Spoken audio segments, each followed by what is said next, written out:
পৃথিবীর ইতিহাসে প্রত্যেকটা নবীকে আল্লাহ রাব্বুল আলামিন কিছু মুজিজা দান করেছিলেন। তার মধ্যে হযরত দাউদ আলাইহিস সালাতু ওয়াস সালাম একজন। এই দাউদ আলাইহিস সালাতু ওয়াস সালামকে আল্লাহ পাক একটা মুজিজা দিয়েছিলেন, সেটা হচ্ছে দাউদ আলাইহিস সালাতু ওয়াস সালাম যদি কোনো লোহাকে হাতের মধ্যে নিত তাহলে লোহা সঙ্গে সঙ্গে গলে পানি হয়ে যেত। সুবহানাল্লাহ বলবেন না? এই দাউদ আলাইহিস সালাতু ওয়াস সালাম যখন লোহাগুলোকে হাতের মধ্যে নিতেন সঙ্গে সঙ্গে লোহা গলে পানি হয়ে যেত। আল্লাহ রাব্বুল আলামিন এই রকমের একটা পাওয়ার দাউদ আলাইহিস সালাতু ওয়াস সালামকে দিয়েছিলেন। আরেকটা পাওয়ার দিয়েছিলেন হযরত ঈসা আলাইহিস সালাতু ওয়াস সালামকে। হযরত ঈসা আলাইহিস সালাতু ওয়াস সালাম যখন শত শত বছর আগের কবরের সামনে গিয়ে দাঁড়াইতেন, দাঁড়ানোর পরে যদি বলতেন কবরের মধ্যে যে আসো, সে দাঁড়িয়ে যাও, সঙ্গে সঙ্গে বলতো লাব্বাইকা সাআদাইকা ইয়া রাসূলুল্লাহ বলে দাঁড়িয়ে যাইত। ঈসা আলাইহিস সালাতু ওয়াস সালামের মুজিজা ছিল মৃত ব্যক্তির কবরের সামনে দাঁড়িয়ে ডাকার সঙ্গে সঙ্গে মৃত ব্যক্তি জীবিত হয়ে যাইত। তেমনি একটা মুজিজা দিয়েছিলেন হযরত মুসা আলাইহিস সালাতু ওয়াস সালামকে। মুসা আলাইহিস সালাতু ওয়াস সালামকে দিয়েছিলেন একটা লাঠি। লাঠি যখন মুসা আলাইহিস সালাতু ওয়াস সালাম হাতের মধ্যে নিতেন, যদি বলতেন সাপ হয়ে যাও, সাপ হয়ে যাইত, লম্বা হয়ে যাও, লম্বা হয়ে যাইত, খাটো হয়ে যাও, খাটো হয়ে যাইত। পানিতে আঘাত করতেন, পানি রক্তে পরিণত হয়ে যাইত। পানিতে আঘাত করতেন, একটা পানির মধ্যে 12টা রাস্তা হয়ে যাইত। বারবার বারবার মুসা আলাইহিস সালাতু ওয়াস সালামকে লাঠির মাধ্যমে আল্লাহ রাব্বুল আলামিন বিভিন্ন জায়গা থেকে বাঁচিয়েছিলেন। এমন করে মুসা আলাইহিস সালাতু ওয়াস সালামকে একটা মুজিজা দিয়েছিলেন, হাত দিয়েছিলেন, ডান হাত যদি বাম হাতের বগলের মধ্যে নিত আর বের করার সঙ্গে সঙ্গে হাতের মধ্যে লাইটিং সিস্টেম হয়ে যাইত, হাতটা আলোকিত হয়ে যাইত।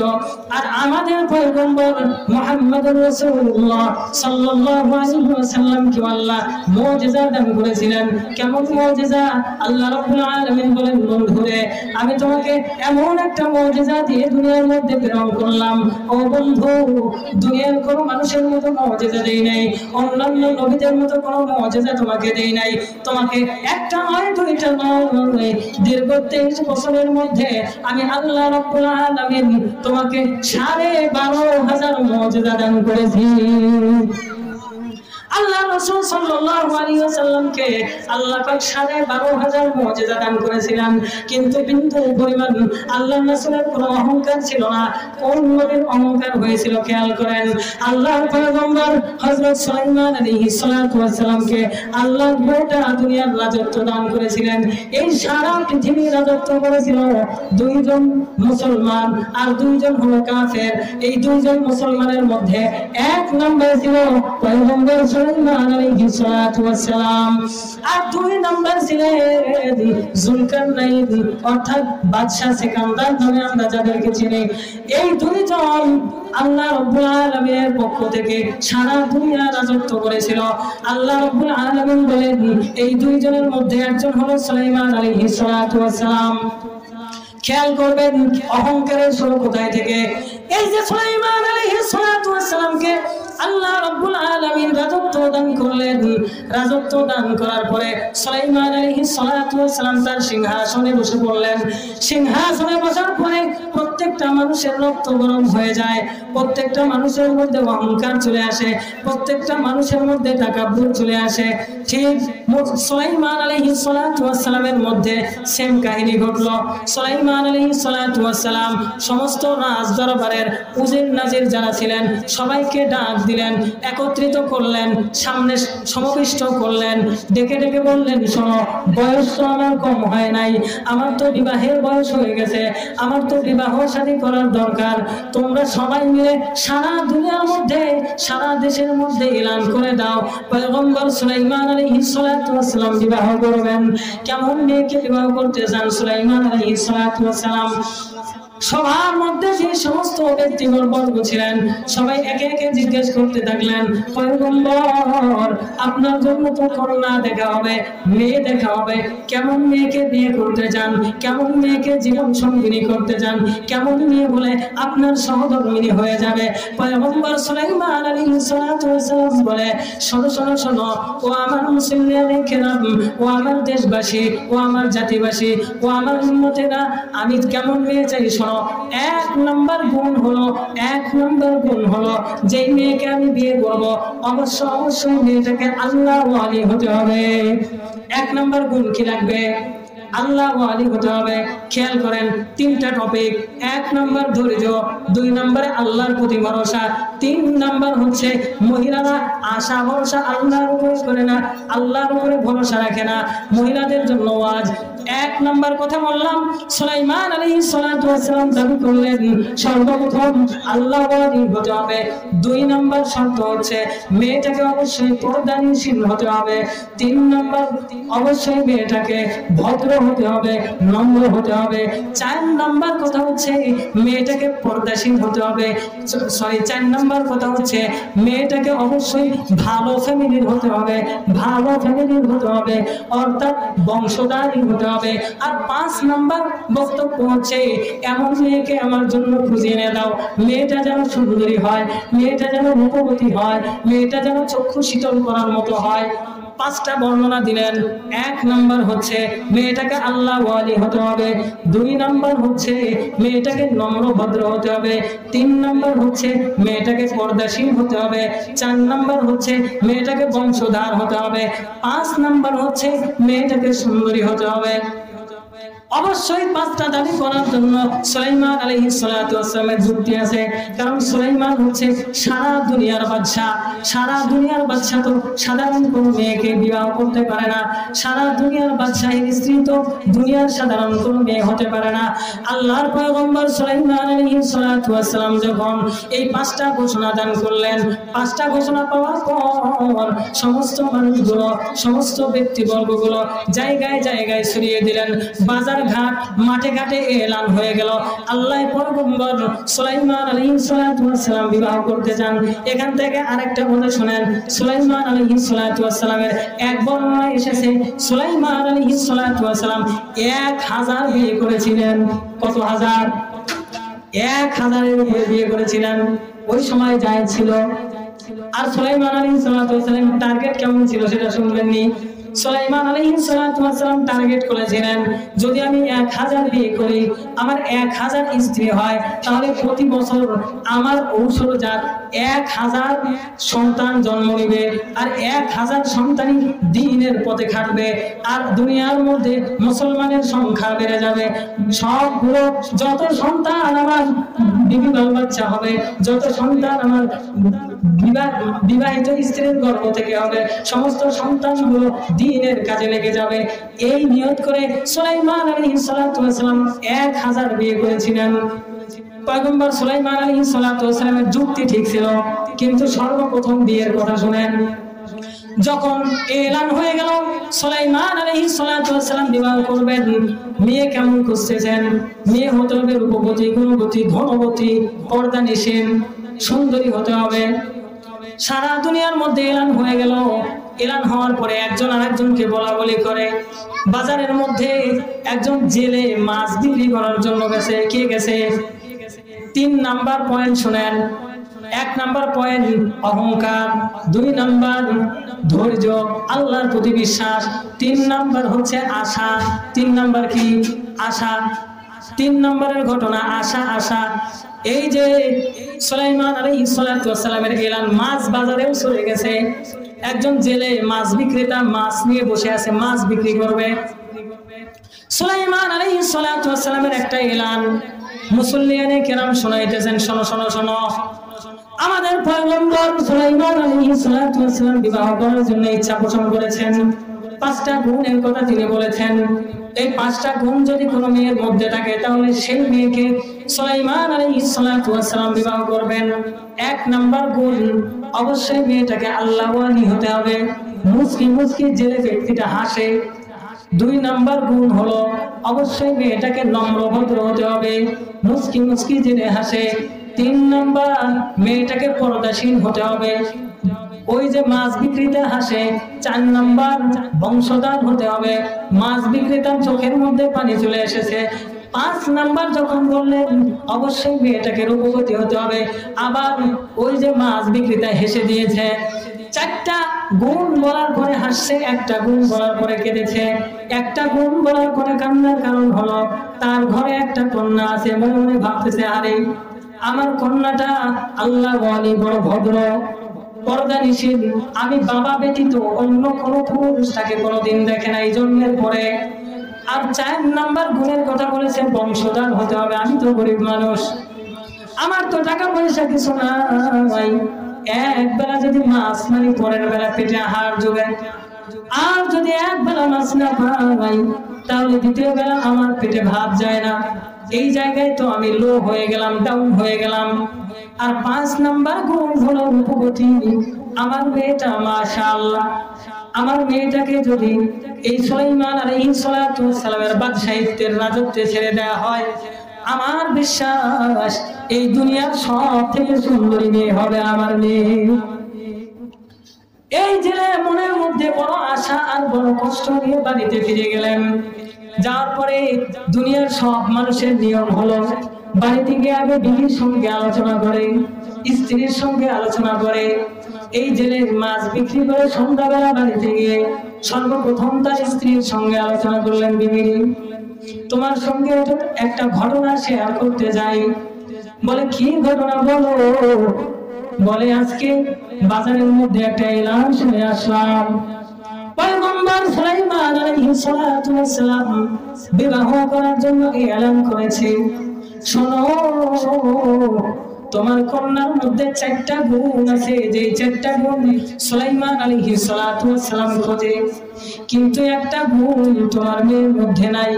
ওটা তোমার মেয়ের দোষ না, ওটা আমারও দোষ না। আল্লাহ পাক আমাকে সম্পদ দেয় নাই, ধন সম্পদ দান করে নাই, কিন্তু সুলাইমানের দাবি হচ্ছে সে ধন সম্পদ ওয়ালা স্ত্রী চায়। আর চাওয়াটাই স্বাভাবিক, যেহেতু সে সারা দুনিয়ার বাদশা, অবশ্যই সে কুফর নিয়ে বিয়ে করবে। ইসলামের নীতি হচ্ছে, ইসলামের রীতি হচ্ছে কুফর নিয়ে বিয়ে করতে হবে। মেয়ের বংশ যেমন ছেলের বংশটা তেমন হয়। হ্যাঁ, যদি সব কিছু না মেলে অবশ্যই একটা গুণ মেয়ের মধ্যে থাকতে হবে, মেয়ে যেন আল্লাহ ওয়ালি হয়। যদি একটা গুণ মিলে যায় বাকি চারটার প্রয়োজন নাই, বাকি চারটা মিলে গেছে। মেয়েটা যদি আল্লাহ ওয়ালি না হয় বিবাহের সময় ভাবতে হবে। তবে একটা জিনিস মনে রাখবেন, ছেলে যদি গাঞ্জাখোর হয় আর মেয়ে যদি আল্লাহ ওয়ালি হয় তাহলে কখনোই হবে না।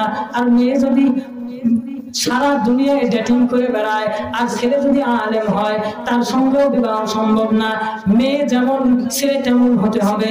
হ্যাঁ, যদি মেয়ে তওবা করে নেয়, ইসলাম হয়ে নেয়, সংশোধন হয়ে নেয়, আমি আজ থেকে ভালো হয়ে গেলাম, আজ থেকে আল্লাহ হয়ে গেলাম, তাহলে সেটা ভিন্ন কথা। ছেলে যদি বলে আজ থেকে গাঞ্জা খাওয়া ছেড়ে দিলাম, মদ খাওয়া ছেড়ে দিলাম, জুয়া খেলা ছেড়ে দিলাম, ভালো হয়ে গেলাম, তার জন্য ভালো মেয়ে দেওয়া সম্ভব। এক নাম্বার কথা বলেছিলাম অহংকার। সুলাইমান আলাইহিস সালাতু ওয়াস সালাম যখন বললেন এই পাঁচটা গুণের একটা মেয়েকে আমার কাছে নিয়ে আসো, এই জেলে যখন স্ত্রীর কাছে ঘটনা খুলে বললেন, স্ত্রী বললেন যে কথা তুমি একবার বলছো দ্বিতীয়বার আর বলো না। যদি সুলাইমানের কোন দলবল তোমার কথা শুনে ফেলে তোমাকে কালকেই জেলের মধ্যে ঢুকায়া ফাঁসির কাঠ গড়ায় দাঁড় করায় দিবে। তোমার কিন্তু সম্পদ নাই, তুমি কিন্তু জেলে।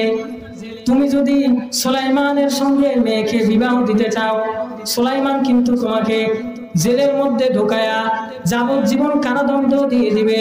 দুই নাম্বার কথা শোনো, আমার মেয়ের কানে যদি এই আওয়াজ চলে যায়, আমার মেয়েটা বড় আশা করবে, আকাঙ্ক্ষা করবে, ছেলেটাকে পাওয়ার জন্য চেষ্টা করবে, যদি না পায় কষ্ট পাবে। স্ত্রী আর স্বামীর সেই কথা মেয়েটা শুনে ফেলছে। মেয়েটাকে যখন তার মা সুন্দর করে মাথার মধ্যে তেল দেয়, পর্দা নিষেধ মেয়ে তো মায়ের কাছে বসে আছে, মা আদর করে যত্ন করে মেয়ের মাথায় তেল দিয়ে দেয় আর বলে মা রে তোমার জন্য একটা সুসংবাদ, আবার তোমার জন্য একটা দুঃসংবাদ। মেয়েটা বলে মা কেমন সুসংবাদ শোনাইবা আর কেমন দুঃসংবাদ শোনাইবা, শোনার বড় ইচ্ছে জাগে। বলে প্রথম সুসংবাদ শোনো, পয়গম্বর সুলাইমান আলাইহিস সালাতু ওয়াস সালাম বিবাহ করার জন্য পাত্রী খুঁজতেছে। 4টা গুণ মা তোমার মধ্যে আছে, কিন্তু একটা গুণ তোমার মধ্যে নাই। বলে কোন 4টা গুণ মা আমার মধ্যে আছে? বলে 1 নাম্বার গুণ মা, তুমি আল্লাহকে ভয় পাও, ইত্তাকিল্লাহ, তুমি আল্লাহকে ভয় করো, আল্লাহকে বিশ্বাস করো। 2 নাম্বার মা, তোমার মতো ভদ্র মেয়ে এই দুনিয়ার মধ্যে হয় না। 3 নাম্বার মা, তোমার মতো পর্দানশীল মেয়ে এই দুনিয়ার মধ্যে আর একটাও নাই। তোমার বাবা ব্যতীত আর কোনো পুরুষ কোনোদিন তোমাকে দেখে নাই।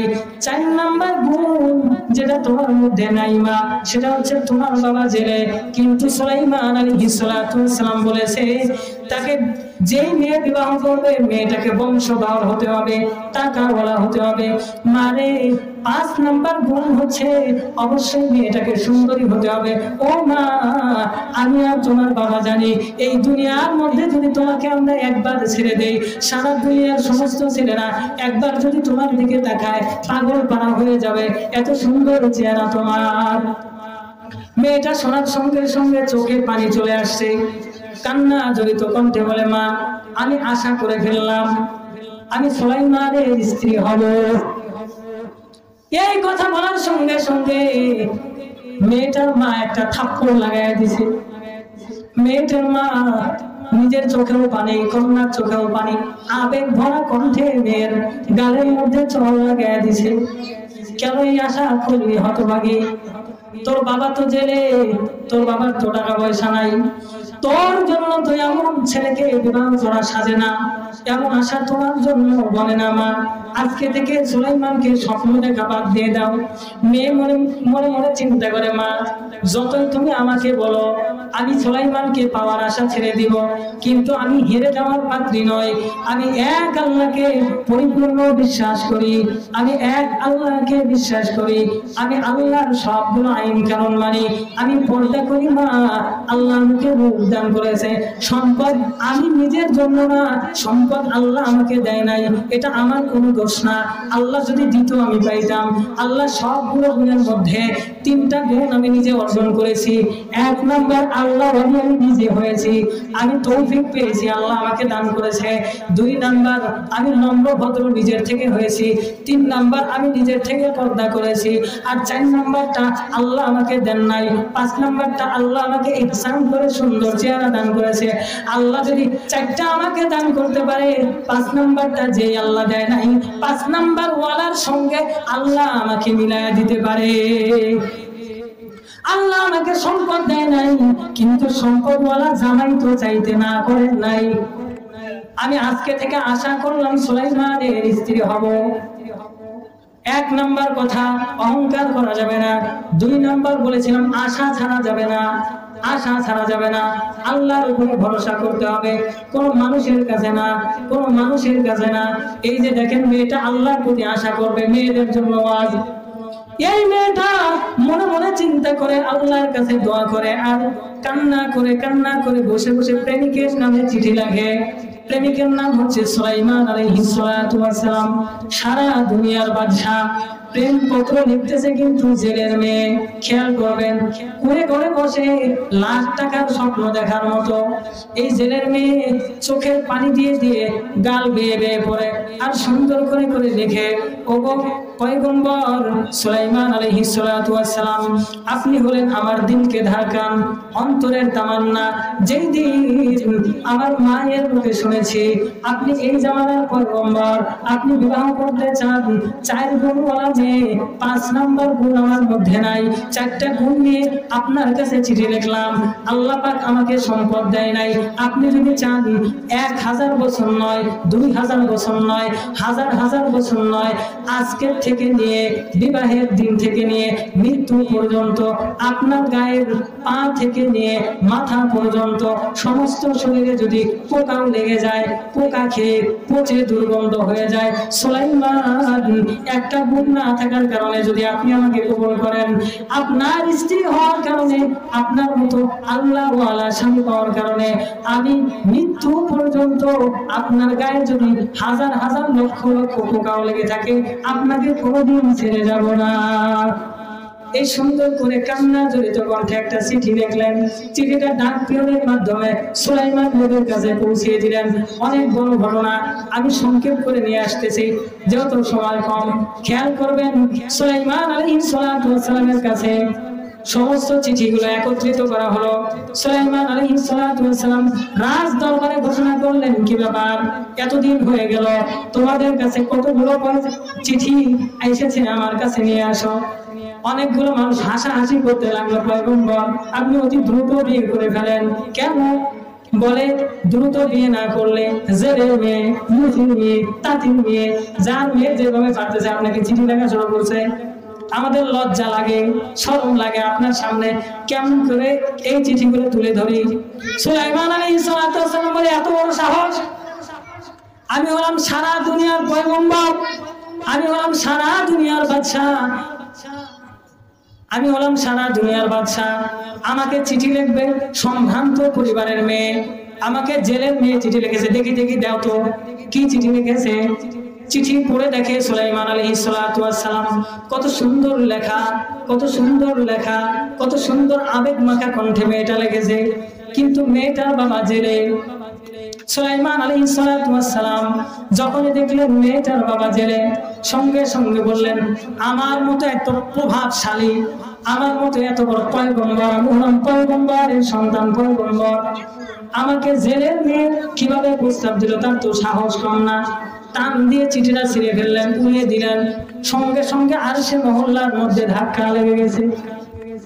আল্লাহ পাকের কাছে বিষয়টা বেশি ভালো লাগে না। আল্লাহ পাক বলে, সুলাইমান রে, সারা দুনিয়ার রাজত্ব তুই নিজে পাইস নাই, তোকে আমি আল্লাহ পাক বড় দয়া করে, মায়া করে, ইহসান করে দান করেছি। সুলাইমান, তোর যুক্তি ঠিক, তোর জন্য রূপবতী, গুণবতী, ধনবতী নারী দরকার, কিন্তু অহংকার করলা কেন? সুলাইমান, তোমার অহংকারের একটা শাস্তি আমি আল্লাহ পাক তোমাকে দিব।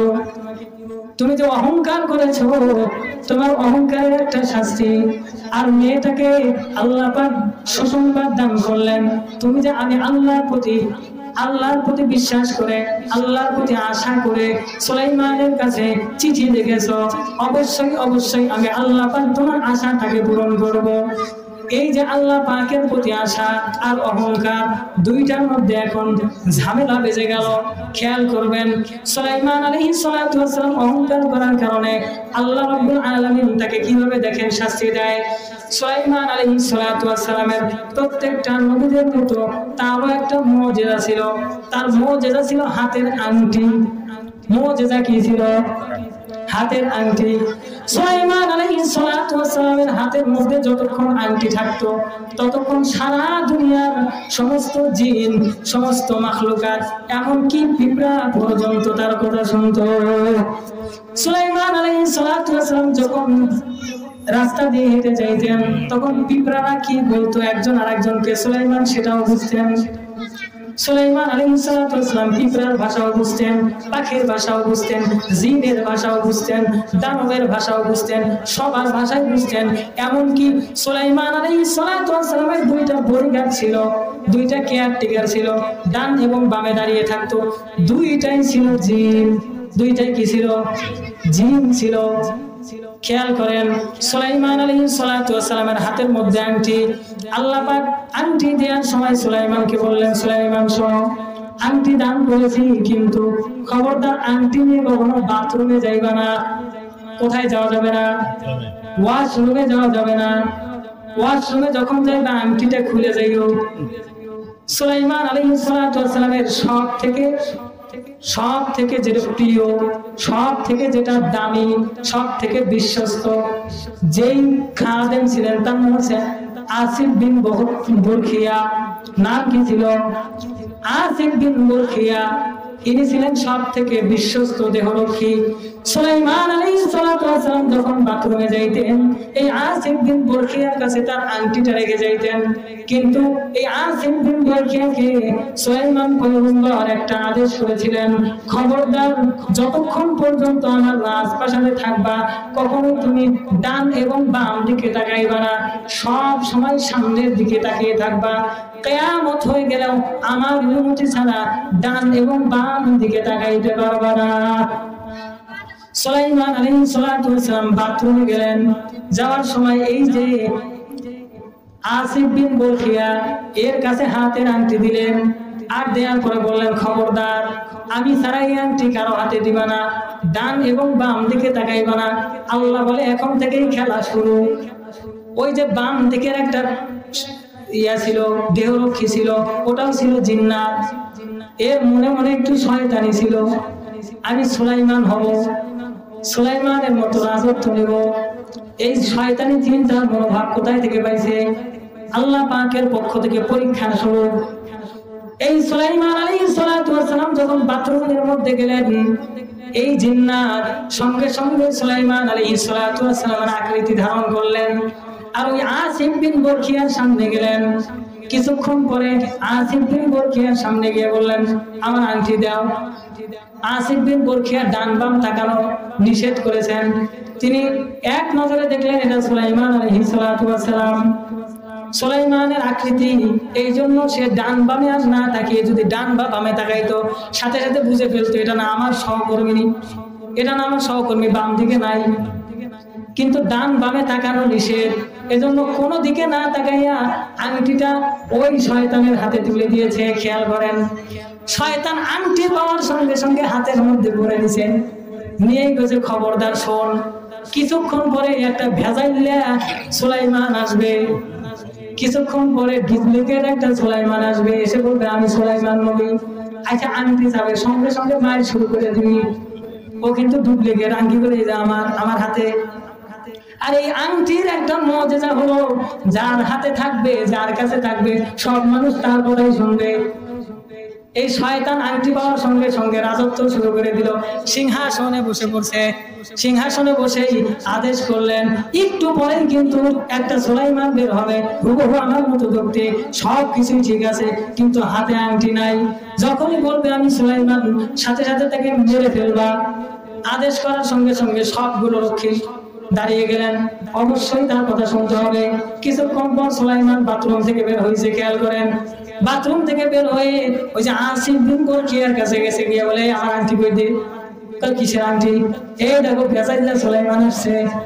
বলার সঙ্গে সঙ্গে রাজপ্রাসাদের সমস্ত মানুষগুলো একত্রিত হয়ে গেছে, দৌড়ে এসে সুলাইমান আলাইহিস সালাতু ওয়াস সালামকে আক্রমণ করছে, এমন মারা মারছে, সবাই মনে করছে মরে গেছে, মনে করছে নিঃশ্বাস চলে গেছে, মাথা টাথা ফাটায় ফেলছে, মুখের আকৃতি বিকৃত করে ফেলছে, মেরে ফেলেছে এরকম।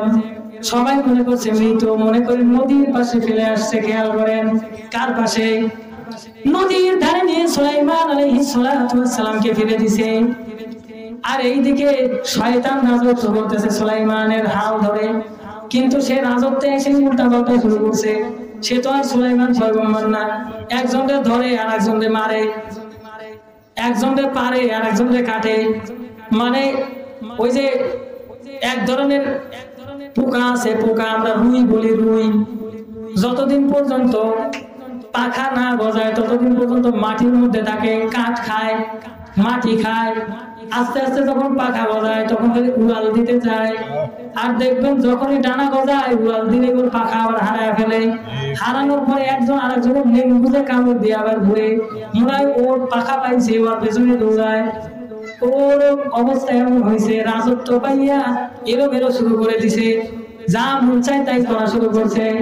আল্লাহ পাক বললেন, তোমার রাজত্ব বেশি দিন না, আর সুলাইমানের শাস্তিও বেশি দিন না।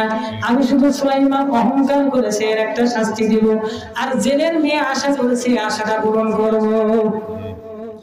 এই যে সুলাইমান আলাইহিস সালাতু ওয়াস সালামকে নদীর পাড়ে ফেলে আসলেন, আর এদিকে ডুপ্লিকেট সুলাইমান রাজত্ব শুরু করলেন। বলেন তো নদীর পাড়ে মাছ মারে কারা? জেলেরা। ওই প্রতিদিনের ন্যায় জেলে চলে গেছে মাছ মারতে। মাছ মারতে গিয়ে দেখে কত সুন্দর সুদর্শন একটা যুবক পড়ে আছে। দেখার সঙ্গে সঙ্গে অন্তরের মধ্যে মায়া লেগে গেছে, দয়া লেগে গেছে।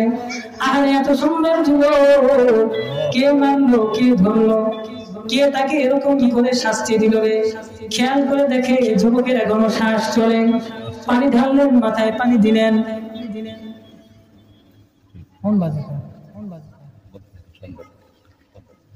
পানি ঢালার পরে যুবকের জ্ঞান ফিরে আসলো। ডাক দিয়ে বলে, সুন্দর যুবক, পৃথিবীতে তোমার মতো এত সুন্দর যুবক আমি কোনোদিন দেখি নাই। দেখেই মনে হচ্ছে তুমি কোনো সম্ভ্রান্ত পরিবারের ছেলে। বলো তো তোমার নাম কি? সুলাইমান আলাইহিস সালাম অতীত মনে করতেছে। হারে, রাজপ্রাসাদ নিজের বাড়িতে গিয়ে বলছিলাম আমি বড় উম্মর সুলাইমান, তাই যেই দোলাই করা করছে যদি এখানেও বলি আমি সুলাইমান, এও তো আমাকে পানির মধ্যে ফেলায় দিয়ে চলে যাবে। এখানে পরিচয় দেওয়া যাবে না, আবার মিথ্যা কথাও তো বলতে পারবো না, আমি তো পয়গম্বর। তিনি বললেন, আমি এখন এমন পরিস্থিতিতে আছি, আপনাকে পরিচয় দেওয়ার সময় নাই, আমার অবস্থা বেশি ভালো না, আমাকে একটু সুস্থ করেন 3-4 দিনের জন্য, আমাকে একটু আপনি আশ্রয় দেন, এরপরে সব ঘটনা খুলে বলবো। বলে ঠিক আছে চলো। জেলে তো জেলে জেলে, গরিবের মন ভালো, ধনীর মন কৃপণ, গরিবের মন আল্লাহ দেয়। ওই যে আল্লাহ ধন দিয়া মন বোঝে, আল্লাহ বোঝে বেটা জন্ম দিয়া, ফকির বানাইয়া বুঝায় আল্লাহ ঝোলা কান্দে দিয়া। আল্লাহ ধন দেয়, সম্পত্তি দেয়, রাজত্ব দেয়, দিয়ে দেখে যে তুমি রাজত্ব কতদিন খাটাও। যখন অতিরিক্ত বেড়ে যায় তখন যে 45 মিনিট সুযোগ দেয় যে নাই যাও, নাইলে তোমাকে এখানেই দেওয়া হবে, তোমার ঘরেই তোমাকে দাফন করা। এই জন্য আল্লাহ পাক প্রত্যেককে একটা করে চান্স দেয়, সুযোগ দেয়। যদি সুযোগের সদ্ব্যবহার করেন তাহলে অবশ্যই ফায়দা লুটতে পারবেন, আর যদি সুযোগের সদ্ব্যবহার না করেন তাহলে ঝোলা কান্দে দিয়া দাদার দেশে পাঠিয়ে দেন। আল্লাহ রাব্বুল আলামিন সুলাইমান আলাইহিস সালামকে সুন্দর করে জেলের বাড়িতে নিয়ে গেলেন। খেয়াল করেন, জেলের বাড়িতে না করে জেলে তার স্ত্রীর কাছে ঘটনা খুলে বললেন। স্ত্রী বললেন, ঠিক আছে, একজন ব্যক্তি অসুস্থ, আমরা সেবা যত্ন করি, সুস্থ হলে তাকে পাঠিয়ে দিই। 1 দিন 2 দিন 3 দিন 4 দিন হয়ে গেল। সুলাইমান আলাইহিস সালাম পরিপূর্ণ সুস্থ হয়ে গেলেন। এবার বিদায়ের পালা। কিন্তু খেয়াল করে শুনেন, পয়গম্বর যেই ঘরে ঢুকেছে আল্লাহ পাকের বরকত সেই ঘরে শুরু হয়ে গেছে।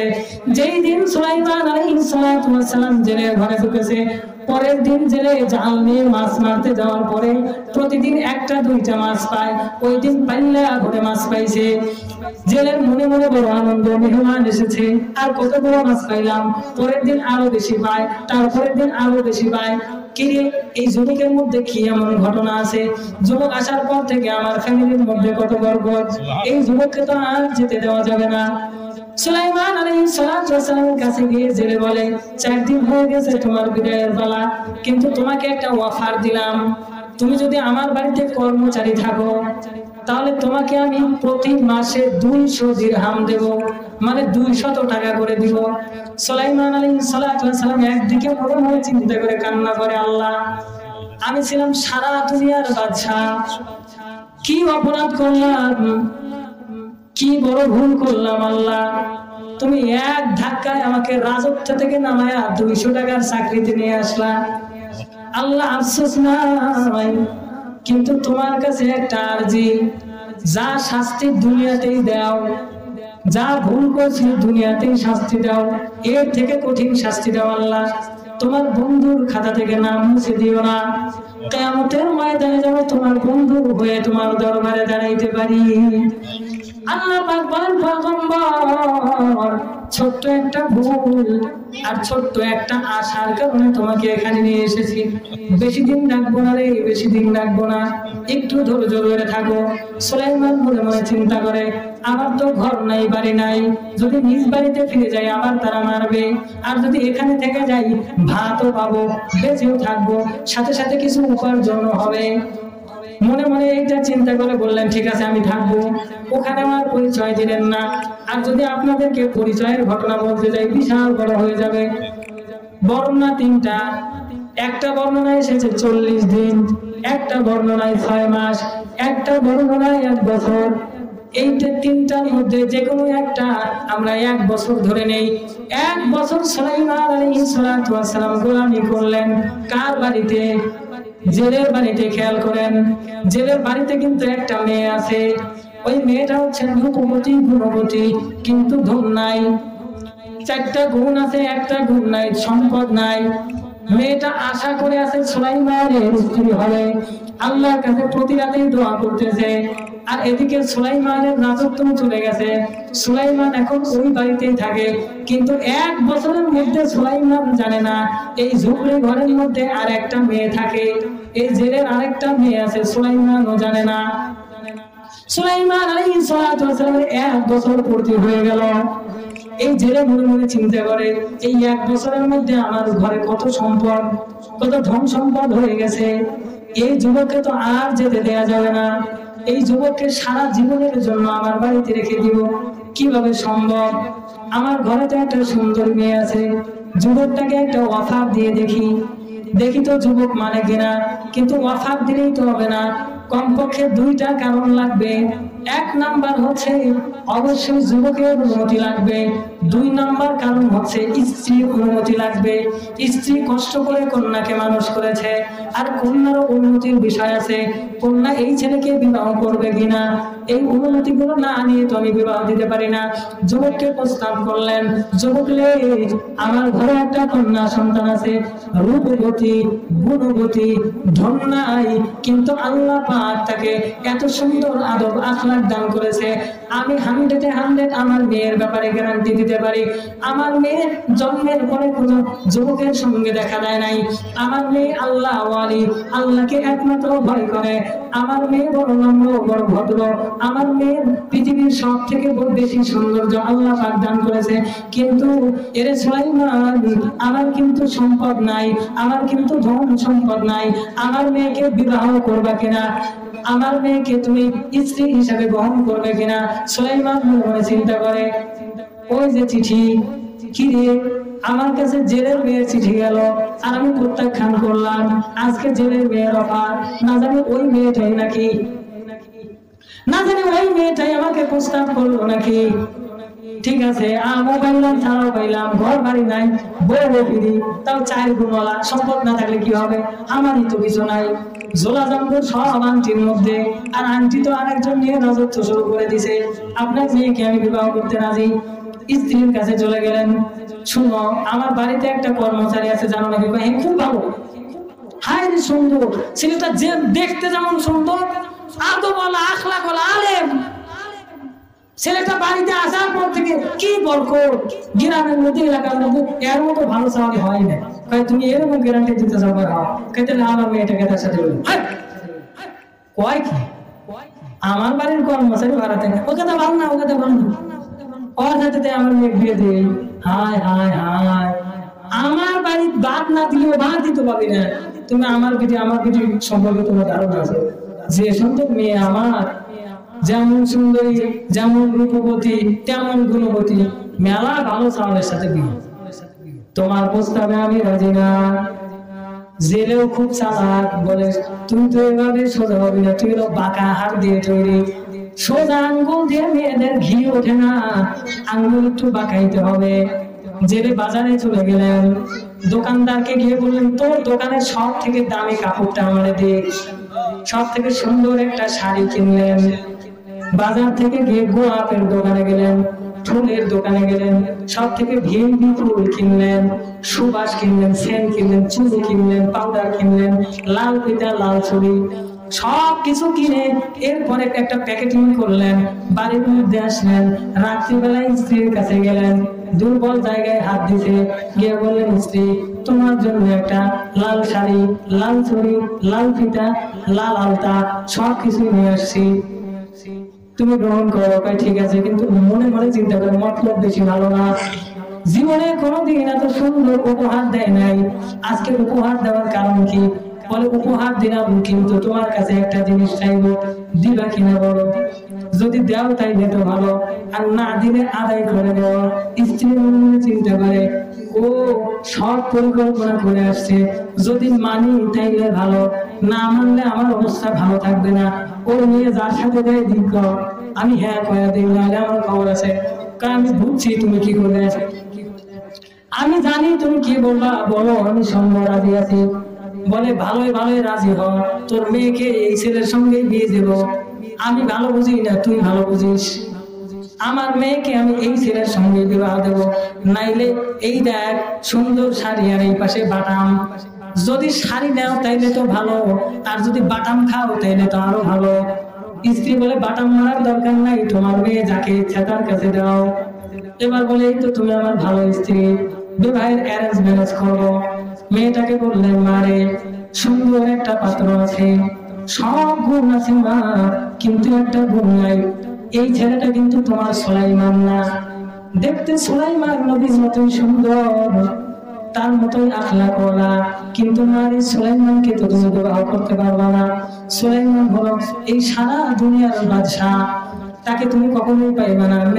মনে মনে আল্লাহর কাছে আফসোস করে, আল্লাহ সুলাইমানকে তো পাই নাই, কিন্তু খারাপও তো পাই নাই। আল্লাহ আমার দোয়া কবুল হয়ে গেছে, আল্লাহ তুমি যতটুকু দান করেছো আলহামদুলিল্লাহ। আল্লাহ আমি এই ছেলেকে কবুল করলাম, সুলাইমানের সুখ আমি এই ছেলেকে দিয়ে পালন করব, আমি বিবাহতে রাজি আছি। সুলাইমান আলাইহিস সালাতু ওয়াস সালাম সময় নাই, সুলাইমান আলাইহিস সালাতু ওয়াস সালামের সঙ্গে বিবাহ হয়ে গেল।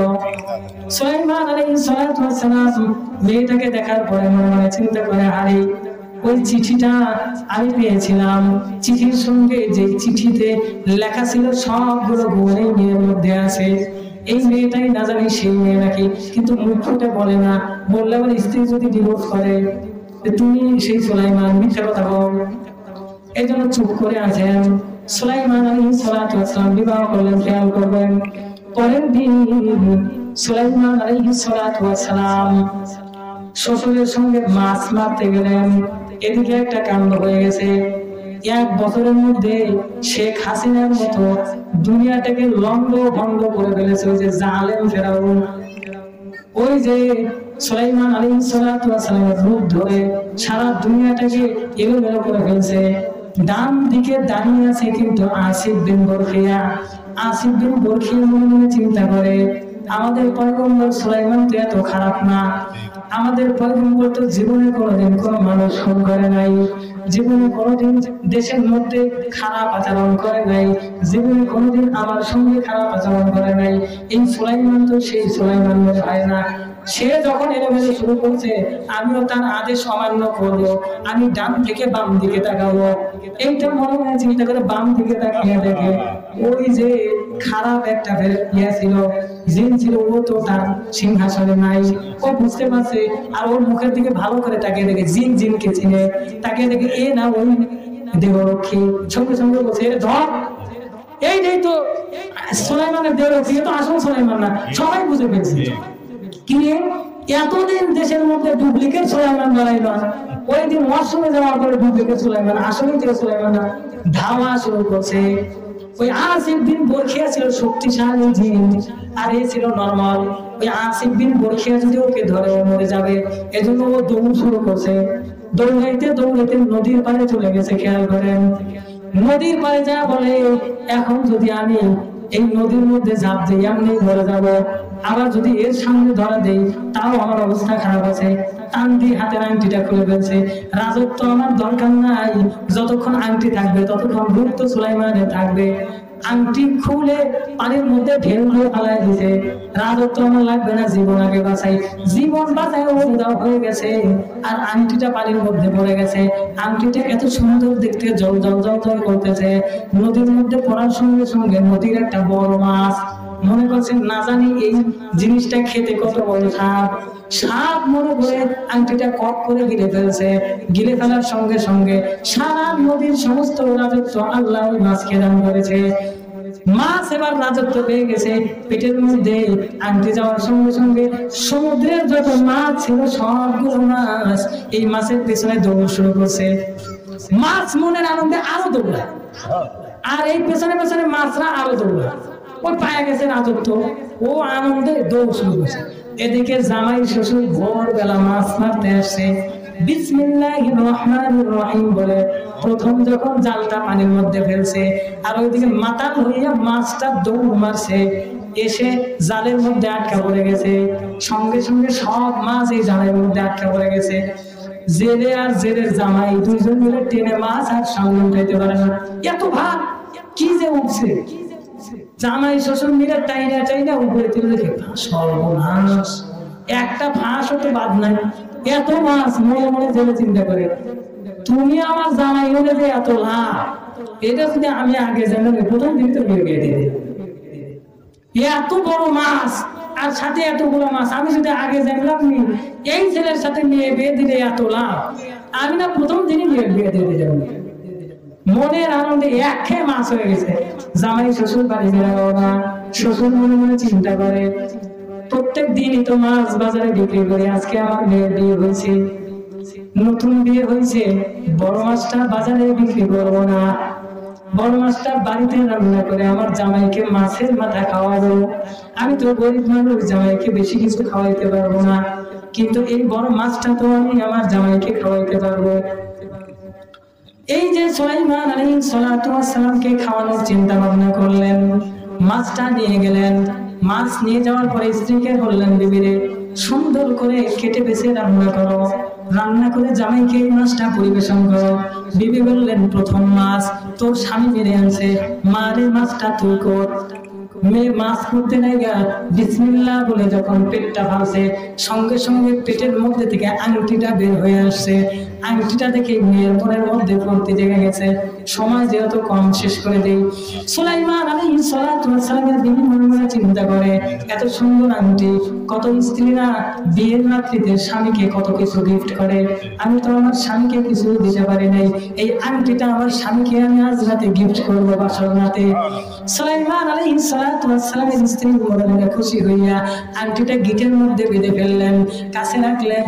রাখার পরে মাছটা রান্না করলেন। রাত্রিবেলা স্বামীর কাছে চলে গেলেন, গিয়ে বললেন, পানের স্বামী, আপনাকে আজকে আমি একটা ঘটনা শোনাবো। কি ঘটনা? সুলাইমান আলাইহিস সালাতু ওয়াস সালামের স্ত্রী বলেন, আমার মনে একটা আশা ছিল, আমার মনে একটা বড় আশা নিয়ে আমি একটা আল্লাহর কাছে দোয়া করেছিলাম, আল্লাহ আমার দোয়া তো কবুল করে নাই, কিন্তু তোমাকে দান করেছে। কি দোয়া বিবি বলো?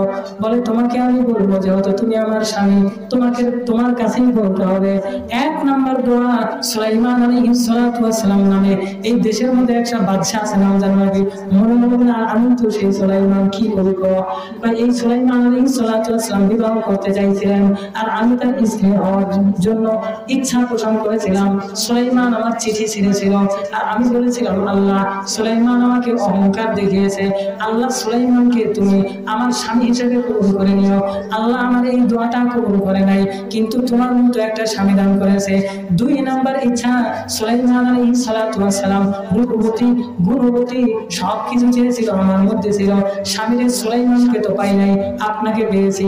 আমার কাছে একটা সুন্দর আংটি আছে, আমি একটা আংটি পেয়েছি, আপনাকে সেটা দিতে চাই।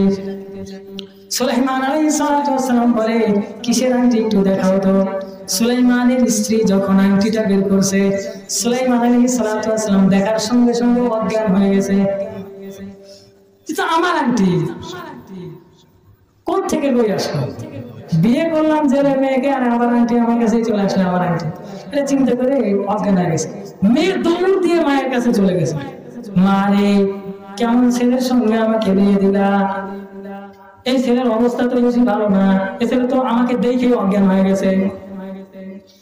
তোর মা বলে, কেমন? আমি একটা আংটি দেখেছি, অজ্ঞান হয়ে গেছে। আংটি কিন্তু মেয়ে পড়ায় দিছে। সুলাইমানকে মাথায় পানি ঢাললেন, হুঁশ ফিরালেন। সুলাইমান এবার জেগে উঠলেন। ওঠার পরে বলে, শোনো, তোমাদেরকে একটা অতীত কাহিনী শোনাই। আজকে থেকে আমি আবার সুলাইমান পয়গম্বর হয়ে গেলাম। আমি হলাম তোমার সেই স্বপ্নে দেখা সুলাইমান আলাইহিস সালাতু ওয়াস সালাম। তুমি যেদিন আমার কাছে একটা চিঠি লিখেছিলে, তুমি সুলাইমানের স্ত্রী হতে চাও, আমি সেই সুলাইমান যে অহংকার করে তোমার চিঠিটা ছিঁড়ে ফেলেছিলাম, আমি সেই সুলাইমান যাকে মানুষজন মেরে মৃত ঘোষণা করে নদীর পাড়ে ফেলে ফেলেছিল, আমি সেই সুলাইমান যাকে তোমার বাবা কুড়িয়েছিল, আমি সেই সুলাইমান যাকে 1 বছর তোমরা তোমার বাড়িতে রেখেছিলে, আমি সেই সুলাইমান যাকে তোমার মা মেনে নিয়েছিল না, তোমার বাবা কৌশল করে আমার সঙ্গে তোমাকে বিবাহ দিয়েছে। আমি সেই সুলাইমান যার বাবা ছিল দাউদ আলাইহিস সালাতু ওয়াস সালাম, আমি সেই সুলাইমান যাকে আল্লাহ সারা দুনিয়ার রাজত্ব দিয়েছে। আমি সেই সুলাইমান যার কথা জিন্নাত শোনে, আমি সেই সুলাইমান যার কথা বিনিকা শোনে, আমি সেই সুলাইমান যার কথা হুদহুদ পাখি পর্যন্ত শোনে, আমি সেই সুলাইমান যার কথায় সারা দুনিয়ার সমস্ত মানুষগুলো উঠে বসে। আমি সেই সুলাইমান তোমার সব স্বপ্ন আল্লাহ পূরণ করেছে, আর আমার সব স্বপ্ন বৃথা গেছে একটা কারণে, আমি অহংকার করেছিলাম আর তুমি আমাকে পেয়েছো আশা করেছিলে বলে। আমি প্রথমেই বলেছিলাম, আল্লাহ পাক বলেন যদি কোনো ব্যক্তি আশা করে আল্লাহর কাছে পরিপূর্ণভাবে দোয়া করে, আল্লাহ তার দোয়াকে কবুল করে। এখান থেকে 3টা শিক্ষণীয় বিষয়। 1 নম্বর কথা হচ্ছে বাদশা সুলাইমানের মতো আর সরকার শেখ হাসিনার মতো যদি কোনো মানুষ অহংকার করে তাহলে অবশ্যই তার অধঃপতন হয়ে যাবে। 2 নম্বর কথা হচ্ছে যদি কোনো মানুষ আল্লাহ ওয়ালা হয় তার দোয়া আল্লাহ পাক কবুল করে। 3 নম্বর কথা হচ্ছে যদি কোনো মানুষ আল্লাহর কাছে আশা করে, আল্লাহর প্রতি ভরসা রাখে, অবশ্যই আল্লাহ পাক তার দোয়া কোনো না কোনো ভাবে কবুল করে। কিন্তু আপনাকে ধৈর্য ধারণ করতে হবে, মেনে নিতে হবে। একটা মানুষের মধ্যে এখান থেকে 2টা শিক্ষণীয় বিষয়। একটা মানুষের মধ্যে সবগুলো গুণ থাকবে এমনটা নয়, একটা মানুষের রূপ আর গুণ থাকবে এমনটা নয়। কারো রূপ আছে, কারো গুণ আছে, কারো গুণ আছে তো কারো রূপ আছে, কারো ধন সম্পদ আছে তো কারো ধন সম্পদ নাই। এটা বিবেচনা করা যাবে না। পয়গম্বরকে দিয়ে আল্লাহ বুঝাইলেন সব কিছুতে সব কিছু চাওয়া যাবে না। এই সুলাইমানের স্ত্রী কিন্তু এই একটা না, আমি শুরুতেই বলেছিলাম 1000-এর মতো স্ত্রী ছিল, এর মধ্যে কিন্তু রানী বিলকিসও ছিল। ও ঘটনা বলার সময় নাই। সুলাইমান আলাইহিস সালাতু ওয়াস সালাম এই যে জেলের মেয়েকে বিবাহ করেছিলেন, আমাদের এই সমাজের যে মেয়েরা আছে তাদের শিক্ষণীয় বিষয় হলো ভালোবাসার কথা, মহাব্বতের কথা, অন্তরের আশা, অন্তরের চাহিদা একমাত্র আল্লাহর কাছে বলতে হবে। 2 নম্বর কথা, মেয়ের বাবা হলে, মেয়ের বাবা হলে, মেয়ের মা হলে আল্লাহর প্রতি ভরসা রাখতে হবে, আল্লাহর প্রতি ভরসা রাখতে হবে, আল্লাহর কাছে চাইতে হবে, নেক স্বামী চাইতে হবে। ধনপতিও চাওয়া যাবে না, ধন সম্পদওয়ালা চাওয়া যাবে না, সুন্দর চাওয়া যাবে না। 1 নম্বর আল্লাহ বলেছেন আল্লাহ ওয়ালা হতে হবে। 2 নম্বর আল্লাহ ওয়ালা হলে এরপরে অন্য গুণ খোঁজো, অন্য গুণ যদি থাকে আরো অন্য গুণ খোঁজো, যদি কোনো কিছুই না থাকে আল্লাহ ওয়ালা খুঁজে বিয়ে দিয়ে দাও। আর 2 নম্বর কথা হচ্ছে ছেলের বাবা যদি হন অবশ্যই মেয়েটা পর্দা নিশীন হতে হবে, অবশ্যই আল্লাহ ওয়ালি হতে হবে, অবশ্যই আল্লাহ ওয়ালি হতে হবে। যদি এই গুণগুলো না থাকে, একটা গুণ যদি থাকে আল্লাহ ওয়ালি, তাহলে আল্লাহ পাকের উপরে ভরসা করে বিবাহ দিতে হবে। সব কিছু চাইলে পাওয়া যাবে না, আল্লাহর কাছে একটা চাইতে হবে। একটা পাইলে আর একটা পাবেন না, এটাই স্বাভাবিক। আল্লাহ রাব্বুল আলামিন ঘোষণা করে দিলেন, শোনো বান্দারা, ওয়া ইবাদুর রহমানিল্লাযীনা ইয়ামশুনা আলাল আরদি হাওদা ওয়া ইযা খাতাবাহুল জাহিলুনা ক্বালু সালামা ওয়া ইযা ইবাদুর রহমানিল্লাযীনা ইয়ামশুনা আলাল আরদ। যদি কোনো ব্যক্তি, যদি কোনো বান্দা আমি আল্লাহ পাককে বিশ্বাস করে, আমি আল্লাহ পাককে বিশ্বাস করে, আমি আল্লাহ পাকের বান্দা হিসেবে নিজেকে দাবি করে, অবশ্যই তাকে ধৈর্যশীল হতে হবে, অহংকারী হওয়া যাবে না।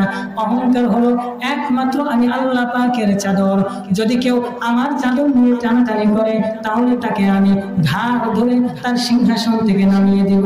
সেটা হোক সুলাইমান, হোক শেখ হাসিনা, যে কোনো ব্যক্তি যদি আল্লাহ পাকের অহংকার নিয়ে টানাটানি করে, আল্লাহ রাব্বুল আলামিন তার রাজত্ব বেশি দিন রাখে না। আমি যেই টপিক বলেছিলাম, 3টা পয়েন্ট বলেছিলাম, আমার ওয়াজ এলোমেলো না। আমার কথা হচ্ছে যেটা বলবো ওইটা আপনাদেরকে বোঝানোর চেষ্টা করব। 1 নম্বর কথা বলেছিলাম অহংকার, বুঝেছেন তো?